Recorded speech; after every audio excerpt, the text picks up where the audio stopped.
究竟 Starlink 佢係咪真係撐得起 SpaceX 咁大嘅估值咧？咁一定有貴，同埋啲好新嘅呢個 period，但係我覺得佢未必今轉就真係升上去。太空係一個好大嘅水底，都外估乜估都好，我哋應該係會經常會保持比較相信新嘅嘢，同埋係會有偏向樂觀少少嘅。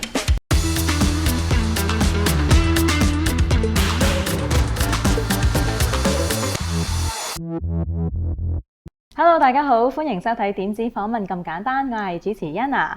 大家啦都知道呢排嘅市好波動啦，科技股咧又上上落落，可能離開開啦，都傾嘅嘢都係咧太空 AI 等等嘅話題㗎啦。但係問題就嚟咯喎，咁究竟乜嘢係真趨勢咧？乜嘢係泡沫咧？點樣先係入市嘅好時機咧？今日就請嚟咗一位特別嘅嘉賓，全職交易員孫子 Jason 喺度㗎。你好 Jason。你好，好，大家好。嗱 Jason 咧，我哋都好想問你一個問題喎，就係你第一桶金咧，其實係點樣翻嚟嘅咧？係咪靠一次嘅重倉啦？呢次嘅經驗咧，又點樣影響你未來分析股票嘅一啲嘅方法咧？其實就尷尬啦。我以前嗰個方法而家係完全用唔到嘅，咁但係都可以講下嘅。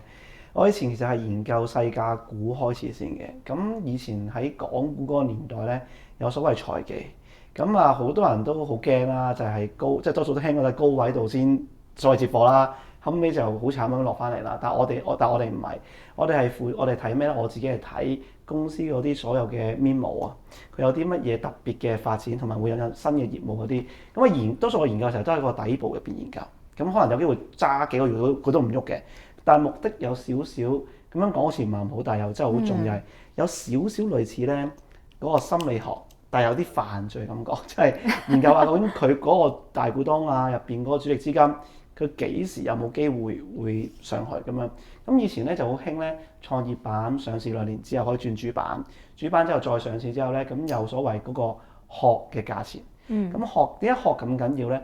係因為以前而家都係嘅 A 股嘅 IPO 係好難申請嘅，咁啊港股係相對易好多。咁其實最易係美股嘅，呢個係個申請條例唔同啦。咁變咗咧喺港股嘅上市地位咧係有一定嘅價值。咁嗰陣時我就研究呢啲嘢咯，咁所以後尾就咁都唔係一次重倉嘅，我諗有幾次咧，即係佢因為佢一係就唔升，佢一升咧就升到特別好誇張。你知道，因為可能佢本身個普通嘅業務細價股，跟住佢創業板轉咗主板，咁個殼價已經有3倍到嘅升幅㗎啦。跟住再上去嘅時候咧，咁可能有業務嘅增長，再加埋我哋叫做全購或做 GO， 即係將間公司本來可能佢做賣豬肉嘅。突然間變咗做以前房地產好出名，就內房嘅公司入咗去，我叫注入資產，跟住就升得好勁咯。咁啊試過最誇張10零20倍都經常見到，因為嗰係細價股嚟嘅。咁但係咧呢個方法咧係之後係完全唔得㗎啦，喺2017年之後完全唔得。咁之後我就轉咗方法啦，我就學翻一啲我哋叫正規啲嘅方法，間公司有冇護城河，有冇增長，業務有冇前景，有冇潛力。咁但係有一段時間我諗有2至3年係失業嘅。因為以前嘅方法唔得，但係新嘅方法又未學到，嗰段時間就即係外賣都冇得送最慘嘅。以前又冇外賣送啦，而家有外賣送好啦，係咪先？一路賺住外賣啲錢，一路咁樣可以做交學費啦。咁但係後尾就去到之後就轉咗做增長股咯。咁啊到而家都係啦，係啊。所以可唔可以話你以前嘅方法咧就係細價股，依家咧反而你做多咗 research 嘅，真真正正知道佢背後發生咩事先走去買嘅。冇錯，以前個 research 係個人。即係嗰個相關公司嘅人，佢嘅心理有咩背景？係咪啲大嘅一啲股東？係咪本來我阿爸喺上海位好有錢嘅，做呢啲 research？而家做 research 就即係做翻啲正路啲嘅就係。咁而家個市場上邊有啲咩啱嘅口味？而啱嘅口味有啲乜嘢稀缺嘅資源或者係材料？而嗰個產業嚟㗎，大家都知啦 AI 嗰啲啦嘛。咁 AI 由上游、中游到下游，咁會做翻呢啲 research 咯。以前嘅 research 就係做一間公司佢會唔會有機會炒咧？佢有冇機會真係做個人物性格？佢又中意咁嘅手法嚟配股咧咁樣。咁所以個研究方案就完全唔同。咁我可以咁講嘅，以前研究嘅係所謂公司嗰個背後嘅 stakeholder 嗰啲心理，而家研究嘅公司有冇所謂價值，同埋研究下。所謂主力資金同埋散戶嘅心理咯。明白。咁呢個研究方法都會隨住自己經驗啦去改變啦。但係講起第一桶金咧，我諗 SpaceX 啦都係大家嘅關注點啦。相傳佢個 IPO 咧估值係破萬億啊。咁所以我哋今日有傾一傾 SpaceX 啦。有人形容咧係一生人啦好難得嘅投資機會喎，要把握。咁你又點樣睇咧？嗱，根據咁樣講。以往咧每一次有啲咁大型嘅 IPO 上市咧，佢未必會即刻升嘅。你見到就算 Meta 即係而家即係以前個叫 Facebook 啦嚇，佢都唔係即刻升嘅。佢係拉佢一段時間，或者先升後回咗之後一段好長時間之後先再升。大家可以咁講咯。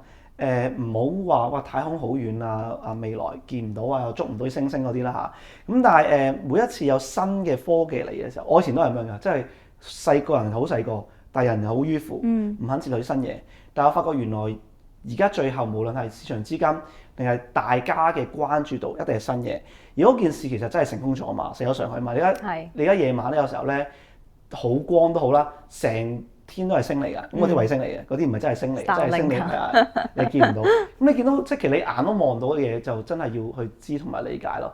咁以往就係玩緊科技股啦，咁而家玩到太空，咁都冇機會真係由太空再有其他嘢再轉咧，冇人知。咁但係我諗唔排除啲可能性。咁所以咁難得間咁大公司上咧，係一個緊要研究嘅。不過我又咁講，好多時候一上之後咧，有機會抽走市場資金。未必即刻最好啊，但係呢件事一定要知咯，係啦。咁即刻抽走咗科技股嘅資金啦，咁有啲咩需要留意嘅咧？我哋呢一個散戶或者投資者係啦，如果假設大型嘅 IPO 上市，一般咧其實之前有機會都大嘅，就係上完市之後咧，由於資金大幅咁樣抽走咗喺個市場上面抽走咗，咁咧其他嘅本身上咗市嘅大型科技股咧，或者其他唔一定科技股啦，其他界別嘅公司有機會啲水唔夠啊嘛。假設除非你央行就放水嘅啫，如果咩水得咁多啫嘛，錢係咁多，有間咁大嘅上咗去，咁佢吸咗好多水走，咁市場邊會唔夠水嘅。如果同一時間有其他比較大嘅問題出現咗咧，個市反而有機會會回嘅。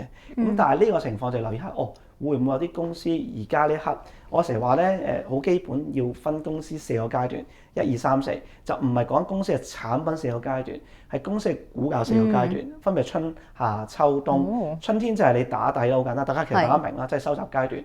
你夏天就係上升啦，咁跟住3咧就係講緊秋天，最尾有啲人收成，咁你3有機會變第2嘅，即係再爆一波嘅，有啲又爆唔到，咁就密切留意就係有冇啲板塊佢由第3階段變第4階段咯。就算呢一刻美股咁勁，納指試過12連升破頂都好啦，跟住你見到費城17連升都好啦，但係仲有啲板塊同埋公司咧，其實都係 drop 咗落嚟嘅，包括啲資產管理啊，即係嗰啲叫做BX 啊，即係BlackRock 啊、Blackstone 嗰啲，咁嗰啲同私募信託有關都係 drop 咗落嚟。咁所以個 idea 就係，如果 SpaceX 上咗市之後，你發覺有啲板塊由第3階段變第4階段喎，咁嗰啲我絕對就唔會點咯，咁就會仲好小心添，有機會會考慮可能沽空啊，或者會可能係做淡嗰啲。然後但係調翻轉，如果見到而家仲好勁，半導體嗰啲仲係勁嘅話，我就可能會右手揸住啲 OK 即係仲升緊嘅公司，左手可能會揀啲開始唔得嘅做沽空。咁呢一 part 大家又可以留意下啦。咁講翻 SpaceX 啦，我哋都知道入面嘅業務咧，因為你火箭就唔會成日起噶啦，咁所以佢會靠 Starlink 啦。咁究竟 Starlink 咧，佢係咪真係撐得起 SpaceX 咁大嘅估值咧？哇，其實呢個問題非常之好。個估值可唔可以踩咁大咧？一定係而家一個好大 premium 喺度，即係日價好大。但當然啦，喺呢一刻大家未知真係估值啊，即係你美股去到上咗去嗰一刻，你先知道個市值係幾大啦。第一口價咁究竟係咪貴咧？咁一定有貴，逢係啲好新嘅都有 premium。咁我覺得究竟係咪可以踩一個估值，就唔止取決於佢本身嘅業務，係取決於投資者有幾咁瘋狂對呢件事。咁如果投資者一窩蜂好瘋狂，甚至假設啦，呢個唔一定係啊。我上一次之後，你 GPU、CPU 都唔炒，淨係啲資金擁落去 SpaceX，咁佢估值可以再誇張啲嘅。所以個重點就係佢本身可能有個 idea 就係 Starlink， 但係佢之後佢未來嘅指引有冇再誇張啲？例如可以運啲人去，即係咁講啊，無限次月球，咁我收費好貴，所以完全由太空人俾做普通人都可以。咁有埋其他唔同嘅概念咧，咁個估值會更加高咯。咁但係你話貴唔貴咧？貴啊，真係幾貴。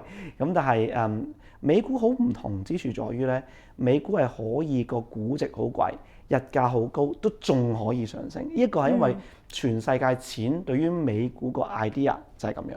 咁所以個 idea 估值貴唔貴就好取決於究竟大家點樣睇。我估啊，好大機會投資人如果個市再咁良好嘅話，佢上市個口價都覺得唔貴咯。有機會再有一段之後先可能拉回或者回吐。好啊。咁但係頭先都講過散戶啦，其實好難參與呢一個嘅 IPO 啦，美股方面。咁可能都要等到上市之後6月份啦，先可以買到喎。咁有冇啲乜嘢我哋可以依家做定先嘅咧？係可以參與下咧？一定有好多方法嘅。咁例如無論係港股又好啦，美股都好啦，其實咧每一次一間好大嘅公司，例如全場嘅焦點嘅公司一上市之後咧，基本上佢一定係相關板塊全部一公佈咗就全部起升嘅。咁港股係咁樣，美股都咁樣。所以美股你見到咧喺上個月講緊3月尾啊，講緊個地緣政治衝突仲喺度嘅時候，相關嘅太空板塊已經升咗㗎啦。其實唔係第一次啦，24年9月份升過一次㗎啦，跟住25年嘅9月份又升多一次，咁去到今年嘅3月份又再升多一次。咁你見到成個板塊包括PL 啦。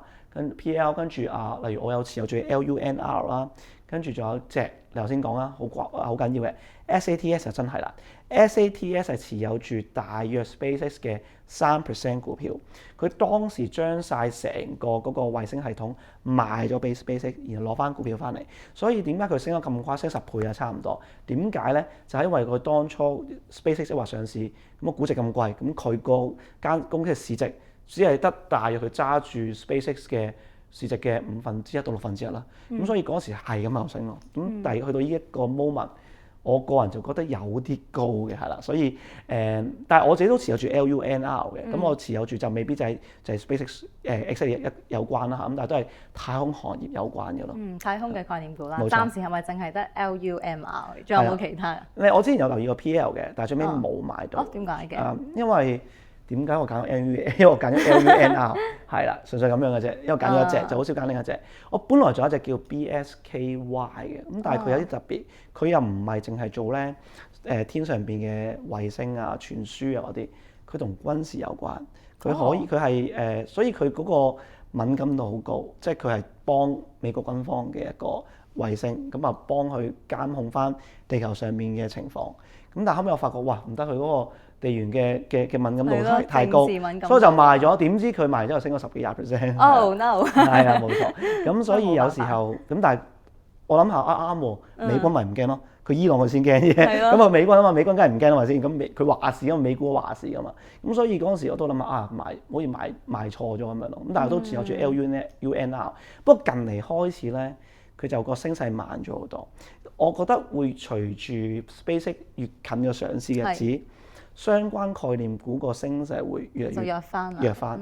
跟住我哋就要留意翻佢上嗰一刻之後，如果係萬千寵愛再一身，即係 SpaceX 做咧，有啲調翻轉其他啲唔升嘅，就係升 SpaceX 都唔奇。但係我覺得佢未必金轉就即刻真係升上去。我覺得配合埋個市況，有機會升咗，可能一轉之後要落翻嚟，再等一等機會咯。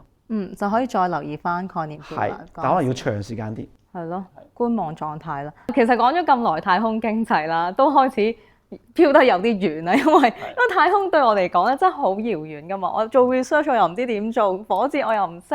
咁如果真係散戶啦，好似我哋呢啲咁啦，想 involve 嘅話，真係要留意啲乜嘢？有冇啲陷阱我哋要避開嘅咧？有嘅，我諗要留意個本身其實最簡單啦。你開佢個財報啦，咁唔同 app 都有好多啦，就係佢營收方面有冇增長，好緊要。咁佢好多都未盈利到噶啦，但係未有盈利 profit 唔緊要，但係 revenue 要不斷增長咯，同埋增長越高嘅就越好。起碼如果我揀嗰啲咧，起碼都要2位數，高2位數以上嗰啲先會最好咯。咁有營收增長嘅先確保到佢其實真係有人用緊，佢未 profit 到係時間問題嘅。大家見到突然間營收係好唔穩定啊，發嚟發去啊，跟住你發覺佢嗰啲業務又賣咗俾人啊，好似 SATS 啊嚇，賣咗好多俾人。咁如果大時調翻轉啦，如果 SpaceX 上完市之後冇耐就即刻急跌咧，咁 SATS 會跌得好急嘅，因為佢本身冇乜業務撐佢，就係靠 SpaceX 上市啊嘛，咁上咗啦嘛，如果估值下殺，咁我都會下殺咯。所以反而呢一類我就會喺上完市之後會擔心咯。但係調翻轉嗰個 LUNR，我見到佢個營收增長好唔錯，真係有衛星嘅服務係幫到其他公司嘅，咁嗰啲我會特別中意咯。但係譬如我哋講緊營收啦，佢個成本起火箭啦都好高昂㗎嘛，咁所以呢一個太空故事咧，究竟係真嘅趨勢定係泡沫嚟嘅咧？呢個趨勢係真嘅，咁呢個一定唔係假嘅，因為你見到話而家你地緣政治衝突好勁啦，咁啊軍備競賽好勁啦，咁你有咩勁得過喺地球出邊監控晒成個地方？咁所以呢個其中一個用途啦，係嘛？第二用途就係Elon Musk 都有講，咁你話信唔信咧？佢以前講啲冇人信咯，但係佢全部實現咗，所以你好難唔信佢啦。咁佢都話要將 AI 算力嗰個能源方面擺上太空，咁所以佢唔止淨係衛星嘅嘢，仲有所謂將能源嘅算力例如太空叫光伏嗰個概念都擺埋上去。真定假咧？即係我都係睇做 research 嘅啫。而家暫時係真係可以喺太空方面吸收太陽嘅光，再轉化為電能，再交俾算力。但係好大問題就係喺地球上邊可以例如砌個AI data centre 啦，砌到啦，但係擺唔到上太空會好多都唔得嘅，因為空氣問題，大家明啦嚇。咁會解散啊，甚至係黐唔到啊，接焊唔到嗰啲，冇氧氣啊嘛嚇。咁所以有好多技術層面要解決。但係未來會唔會真係緊要咧？咁我諗呢個趨勢嚟嘅，太空係一個好大嘅趨勢。都講下啲八卦嘢啦，都好多啲咩預言家、預言嗰啲人都話唔知幾多年之後咧，我哋可能有部分人都喺太空度生活㗎啦。都住去太空。係啦，咁你呢啲即係由地球搬上太空。係啦，咁所以做交易員或者做投資者，特別做股票、做正股嘅港股好、美股好、台股乜股都好。我哋應該係會經常會保持比較相信新嘅嘢，同埋係會有偏向樂觀少少嘅。咁呢個態度係好重要，因為你只有覺得自己樂觀啲，同埋覺得自己保持啱啲啦，同埋開放啲，你先至可以揀到而家市場上邊最受人哋歡迎嗰樣嘢。而永遠股票嘅 idea 都係當時得令，只有當時得令嘅嘢先至有爆發性。即係你話唔係話有啲股票唔夠好。唔係唔好，係佢唔夠好。例如我一年升當然啦，呢有正有期啦。我講即係投資家嗰部分，唔係講緊你每年定存啊，做儲咩 VOO 啊，做 QQQ，唔係講緊呢一部分，係講緊真係炒嗰部分。炒嗰部分嘅話，我一定覺得要揾一啲最新鮮嘅嘢，同埋最有人話題嘅嘢，係嗰啲嘢先會爆得起咯。咁如果既然我要揾一邊係爆起嘅，我唔係做防守嗰邊，我一定揾到最多人中意嗰個 idea 去做咯。咁所以點解話要諗多啲？有冇可能就係除非佢完全係好似你2000年 .com 啦，我想就算2000年講25年前、26年前嘅 .com 都好啦，佢喺佢爆泡沫之前，佢升咗段係30幾40倍，所以我覺得係好緊要咯。係咯。防守之餘啦，都可以揾到啲突圍而出嘅機會啊！咁所以呢個心態咧，都係令到自己不斷學習啦。咁啊，SpaceX 之外咧，其實 Elon Musk 仲有 Tesla 呢間嘅公司啦。咁我哋又講下 Tesla 啦。你覺得佢係車股為主啊，定係 AI 股多啲咧？咁佢以前係車股嘅，咁車股所有嘅前景都消化晒㗎啦，即係。你唔會諗住 Tesla 仲可以好誇張咁樣增長去賣出啲車出去，因為太大競爭。你諗下就係我哋國家入邊有幾個牌子啊？上市嘅都有10間8間，未上市嘅仲有一大堆係嘛？即係仲有好多間。咁你變咗你個競爭性好大。咁你話如果仲用車企模式，佢就應該唔係再賣電車。咁佢核心嘅 idea 不外乎都係機械人啦。咁再加埋有嗰個智能駕駛啦，同埋而家仲有芯片啦嚇。咁芯片我都覺得係 amazing 啦，你即係插隻腳落去啦嚇，我都唔知得唔得。咁係啦，咁你話另外嗰兩方面究竟 work 唔 work 咧？我覺得智能駕駛係未來點都會有，但係個競爭都好大，有好多間公司都做得好好，包括你和賽啦、HSAI 啦嚇，如果你美股同港股度上市啦，做咗都好好啦。咁你百度嘅蘿蔔快跑都唔差啦嚇，Baidu。咁變咗你有好多競爭，我又唔覺得佢嗰個 idea 係level 4係特別好嘅 idea，咁所以我又覺得一般。為老實機械人咯，機械人就唔錯嘅，但係我又覺得如果佢淨係做機械人嘅一個人形出嚟咧，就唔夠好嘅。所以如果佢未來，不過我估我個 Elon Musk 一定會㗎啦，即係佢諗點一個 system 可以泛化apply落唔同機械人度咧，就緊要。而家啲人都好蠢㗎嘛，你有冇睇過啲片啊？即係跑步就瞓低，跟住自己自爆嗰啲啦，係啦，跟住打小朋友啦，冚佢2巴嗰啲啦，咁即係證明佢個硬件係有，但係軟件係完全係唔 work 嘅，咁即都唔係咁樣做係咪先？咁所以未來就係，如果佢將個核心個 idea 個 training 由一個即係佢淨用製造硬件去變一個機械人嘅軟件佢個諗法嘅 AI 個 training 咧，咁呢個會好好多，我覺得。邊一個範疇比較容易突圍而出啊？頭先講 robot 啦、智能駕駛啦、芯片啦。我覺得係 robot 嘅，而我睇翻Elon Musk 佢嗰個 Optimus 嗰啲片咧，佢嗰個係即係正常好多，所以我估係機械人。甚至如果大時有機械人概念炒咧，咁佢可能有機會係受惠到嘅。但係而家暫時係唔炒喎，即係機械人炒過咗嗰個 idea 已經。暫時啊，根據我資金我觀察，暫時無論港股、美股機械人係完全唔炒，靜咗好多。之後都會炒翻啦，有機會。唔排除咯，但係我諗要多一啲突破性嘅先得。咦？佢個機械人 Optimus 係咁，啲人話係未來嚟嘅喎都。我諗咁可能未來先炒，未來先炒，暫時我就見唔到有人。但係佢股價都唔係咁好。而家股價呢個 idea，但係個 range 都係400零蚊嗰附近。但係問題個在於就係你見到其實 Max7 勁嗰啲勁啲嗰啲即係破頂。但我想今次 Max7 都唔係咁勁嚇。你見到係反而 Intel 啊、AMD 啊嗰啲先爆咗上去，但係 Tesla 同 Microsoft 就好落後咯。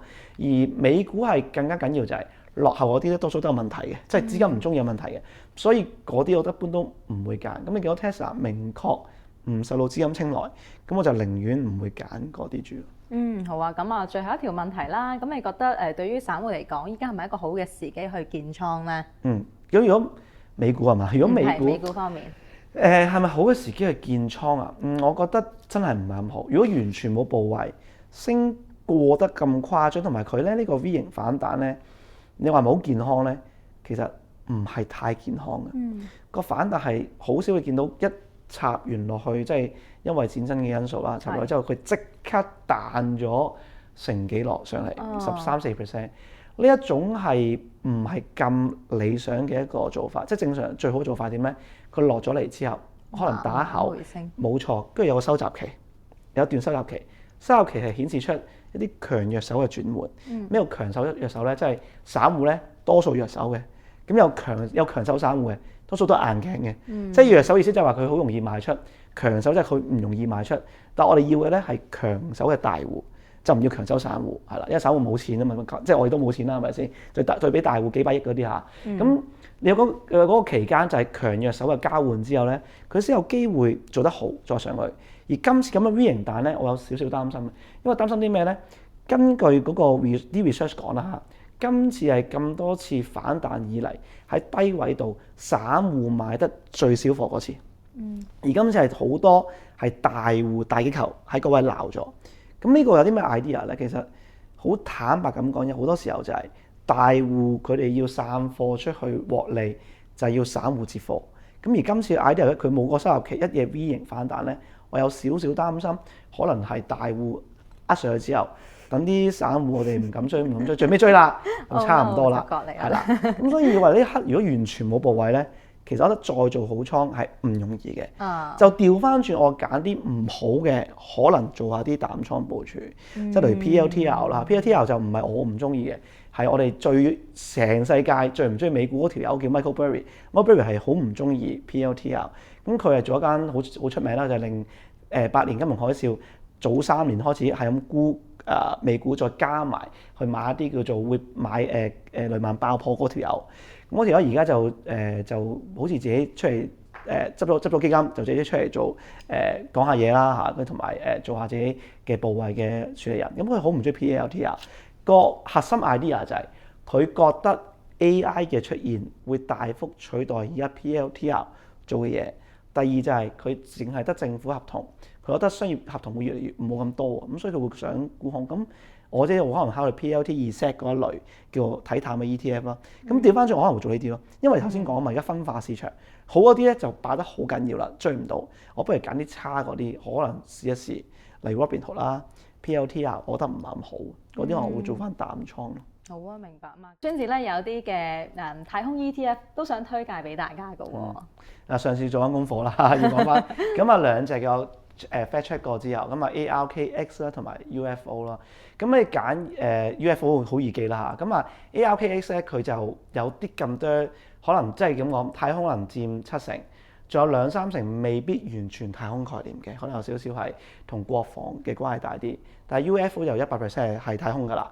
咁啊 UFO 又好易記啦。咁但係點解有時候買 ETF 幾時有正股咧？咁我諗呢個好緊要就係、當如果投資者本身我哋可能散戶真係冇乜時間，太多時間去逐隻公司研究嘅時候，ETF 嘅好處係會幫你特別一個我哋叫做主題型 ETF 啊，會幫你把握到相關成個概念出嚟，就唔會話錯過某啲好好嘅公司。咁但係當然有冇唔好處？有啲唔好處就係佢嘅進攻度會減弱好多。即係假設我本身我識揀股票嘅，咁我有機會揀一隻爆發力好強嘅股票，咁會跑贏 ETF 嘅。咁所以個概念係 ETF 類似你要同個 market 一樣做翻個 beta。咁但係你揀個股，揀翻個行業嘅個股，就係你做個 alpha。咁你係希望咁正常做法好啲就係，可能我對呢個行業我真係好有興趣，就會同一時間揸住 ETF 同埋揀個股。咁你就唔會錯過咗可能因為揀錯股票而冇咗呢個行業嘅紅利嘅可能。咁但係同一時間保持翻個進攻性咯。咁呢個係一個相當之唔錯嘅策略或者方法嚟嘅，即係你唔好淨係擺死一邊咁樣咯，係啦，咁樣做啦，兼備咯，係啦，都好好呢個方法。咁咧但係其實太空 ETF 啦都好多噶嘛，咁有冇話你用咩準則去揀頭先你講嗰兩隻咧？第一個可能市值啦，同埋個流通性啦。但係美股好好嘅，美股 ETF 基本上你求其散戶都一定可以流通到㗎啦，除非你呢個散戶唔係咁簡單啦，攞住50億美金嗰啲散戶啦嚇，咁就多謝你聽我講嘢，如果係嘅話，咁但係如果唔係你揸住，就算幾千萬都好啦，咁啊隨時流通幾乎係，咁咧流通性緊要。第二個就係佢係咪真係入邊買咗啲咩嘅成分股咯？成分股入邊真係見一望，望咗幾個，佢真係同太空相關嘅，咁就會揀咯。咁第三個 ARK 就好明顯啦，因為個名響啦，ARK 係咪先？咁所以點解會揀兩個就係佢個名響，但係佢唔係真係100% 全部都係淨太空概念。咁但係 UFO 就係100% 全太空概念咯。咁所以就會揀咗呢兩隻咁樣揀出嚟咯。今集亦都係非常之豐富啦，各位又可以參考下孫子講嘅嘢啦。咁如果大家真係想建倉啦，或者買任何股票嘅話咧，咁啊可以留意下用我哋嘅漲樂全球通啦。只要掃我哋熒幕上面嘅 QR code 入戶嘅話咧，咁就會有新人嘅獎勵嘅，係高達8888蚊嘅。咁啊，大家記得留意住啦。呢集嘅時間又差唔多啦，我哋下集繼續同大家傾偈。拜拜。